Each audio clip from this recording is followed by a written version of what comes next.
தேமுதிக கட்சி கேப்டன் விஜயகாந்த் அவர்கள் இருக்கும்போது என்ன நிலைமையில இருந்துச்சு, இன்னைக்கு என்ன நிலைமையில இருக்கு? 8% இருந்த வாக்கு சதவீதம் இன்னைக்கு 1ல இருந்து 3% குறைஞ்சதுக்கான காரணம் என்ன? பிரேமலதா அவங்க எடுக்கிற முடிவு கட்சியை வளர்க்குதா இல்ல படுகொலியில புதைக்குதா? தேமுதிக கூட்டணிக்காக என்ன மாதிரியான டிமாண்ட்லாம் வைக்கிறாங்க? ஹாய், நான் உங்க தேவா. சோ வாங்க இத பத்தி டீடைலா தெரிஞ்சுக்கலாம். ஒரு காலத்துல நீ எப்படி இருந்த பங்காளி அப்படிங்கிற மாதிரி தேமுதிக கட்சி கேப்டன் விஜயகாந்த் அவர்கள் இருக்கும்போது என்ன மாதிரியான ஒரு நிலைமையில இருந்தது? அந்த தேமுதிக கட்சியோட ஆபீஸே ஏதோ ஃபெஸ்டிவல் டைம் மாதிரி அவ்வளவு கூட்டமா இருக்கும். ஆனா இன்னைக்கு விருப்ப மனு கொடுக்கிறதுக்காக அனௌன்ஸ்மெண்ட் பண்ணி 4 நாள் ஆகியுமே எந்த ஒரு கூட்டமுமே இல்லாம ஓட்டுற நிலைமையில தான் தேமுதிகவோட ஆபீஸ் இருக்கு. சரி, ஓகே, கேப்டன் விஜயகாந்த் அவர்கள் இருக்கும்போது தேமுதிக கட்சி என்ன மாதிரியான ஒரு நிலைமையில இருக்கு அப்படிங்கறத ஃபர்ஸ்ட் தெரிஞ்சுக்கலாம். 2006ல நான் யார் கூடயுமே கூட்டணி வைக்க மாட்டேன், நான் தனிச்சு தான் நிப்பேன் அப்படின்னு சொல்லிட்டு தனியா கெத்தா நின்னு மனுஷன் ஒரு இடங்கள்ல ஜெயிச்சிருந்தாலும் அப்ப அவரோட ஓட்டு சதவீதம் அப்படிங்கிறது 8.38%. யோசிச்சு பாருங்க, தனியா நின்னு இவ்ளோ பெரிய ஓட் பெர்சன்டேஜ் வாங்குறது அப்படிங்கிறது சாதாரணமான ஒரு விஷயம் கிடையாது. அதுக்கப்புறமா 2011ல ஏடிஎம்கே கூட கூட்டணி வச்சு ஒரு சீட்டு 2 சீட்டு இல்ல 29 சீட்டு ஜெயிச்சாங்க. அது மட்டும் இல்லாம எதிர்க்கட்சி தலைவராகவும் ஆனாரு. மக்களால் நான், மக்களுக்காகவே நான் அப்படின்னு பட்டுன்னு சொன்ன உடனே உங்க எல்லாருக்கும் ஞாபகம் வர்றது யாரு? நம்ம ஜெயலலிதா அம்மா அவர்கள் தான். அவங்கள பார்த்துட்டு எதிர்கட்சியா இருக்க எல்லாருமே பயப்படுவாங்க.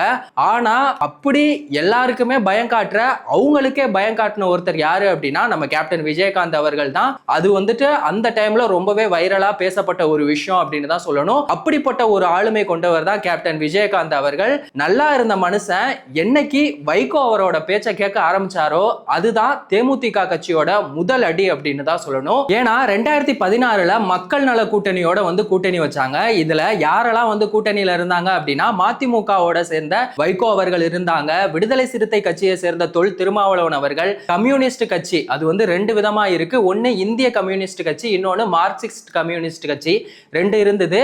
அதுக்கப்புறமா இந்த எலெக்ஷன் டைம் நெருங்கும் போதுதான் தேமுதிக கட்சியும் அதுக்கப்புறமா டிஎம்கே அதாவது தமிழ் மாநில காங்கிரஸ் ஜி.கே. வாசன் அவரோட கட்சியும் சேர்ந்து 6 பேர் கூட்டணியில இருந்தோம். அந்த டைம்ல தனியா நின்று 8.38% வச்சிருந்த கேப்டன் விஜயகாந்த் அவர்களோட கட்சியான தேமுதிக 6 பேர் கூட்டணியில இருந்தோம். அது பயங்கரமான ஒரு அடியா இருந்தது. 2.34% கம்மியாச்சு. அதுக்கப்புறமா 2018ல அவரோட ஹெல்த் கண்டிஷன் ரொம்பவே மோசமாச்சு. என்னைக்கு அவர் படுக்க ஆரம்பிச்சாரோ அப்பவே கட்சியும் படுக்க ஆரம்பிச்சிருச்சு அப்படின்னு தான் சொல்லணும். அந்த கம்பீரமான குரல் எல்லாருமே கலாய்க்கிற அளவுக்கு பயங்கரமான ட்ரோல் ஆச்சு அப்படின்னு தான் சொல்லணும். அதுக்கப்புறமா 2021ல அமமுகவோட கூட்டணி வச்சு அதுக்கப்புறம் 2.34% இருந்தது 0.43% ரொம்ப கேவலமா குறைஞ்சிச்சு. அதுக்கப்புறமா 2023 டிசம்பர் 28 இந்த நாளை யாராலையுமே மறக்க முடியாது.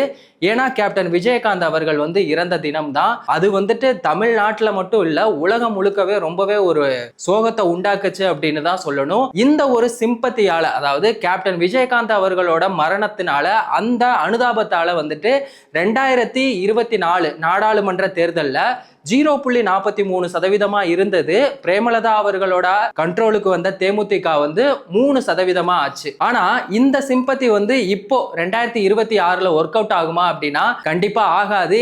ஏன்னா கேப்டனோட ஆளுமை அப்படிங்கிறது அது வேற மாதிரி. ஆனா பிரேமலதா அவர்களோட ஆளுமை அப்படிங்கிறது அங்க இருக்க தொண்டர்களா இருக்கட்டும் இல்ல நிர்வாகிகளா இருக்கட்டும் எல்லாருக்குமே ஒரு திருப்தியை கொடுக்கல அப்படின்னு தான் சொல்லணும். நீங்க ஏத்துக்கிற மனசு உங்களுக்கு இல்லைனாலும் அதுதான் உண்மை. சரி, ஓகே, தேமுதிக மத்த கட்சிகளோட கூட்டணிக்கு போகணும்னா என்ன மாதிரியான டிமாண்ட வைக்கிறாங்க தெரியுங்களா? இருந்தாலும் தலைக்கு ரொம்ப தில்லு ஜாஸ்தி அப்படிங்கிற மாதிரி 1ல இருந்து 3% வச்சுட்டு அவங்க என்ன மாதிரியான டிமாண்ட்லாம் வைக்கிறாங்க தெரியுங்களா? ஒரு ராஜ்யசபா சீட்டு கேட்கிறாங்க, 10ல இருந்து 15 தொகுதி வேணும் அப்படின்னு சொல்லி எல்லாம் கேட்கிறாங்க.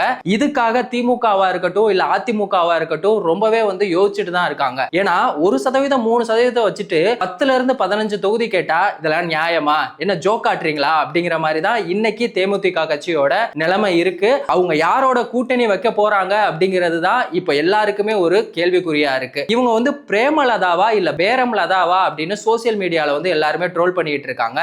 ஏன்னா கேப்டன் விஜயகாந்த் அவர்கள் கட்சி ஆரம்பிச்சது எதுக்காக அப்படின்னா வறுமையை ஒழிக்கணும், ஊழலை ஒழிக்கணும் அப்படிங்கிறதுக்காக தான் இருந்துச்சு.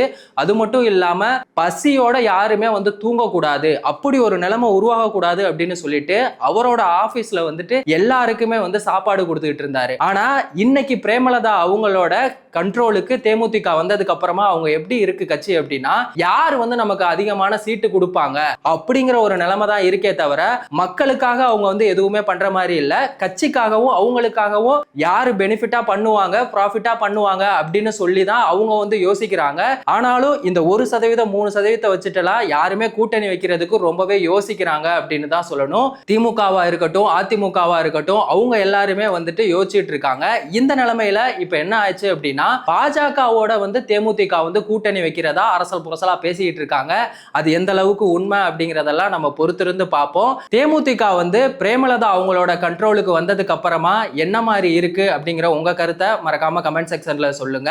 தேமுதிக வந்து யாரோட கூட்டணி வைக்கணும்? திமுகவோடயா, இல்ல அதிமுகவோடயா, பாஜகவோடயா, தாவேகாவோடயா? இந்த மாதிரி உங்களோட ஒப்பீனியன் எதுவா இருந்தாலும் அதையும் மறக்காம கமெண்ட் செக்ஷன்ல சொல்லுங்க. வேறொரு வீடியோல வேறொரு கண்டென்ட்ல நம்ம திரும்பவும் சந்திக்கலாம்.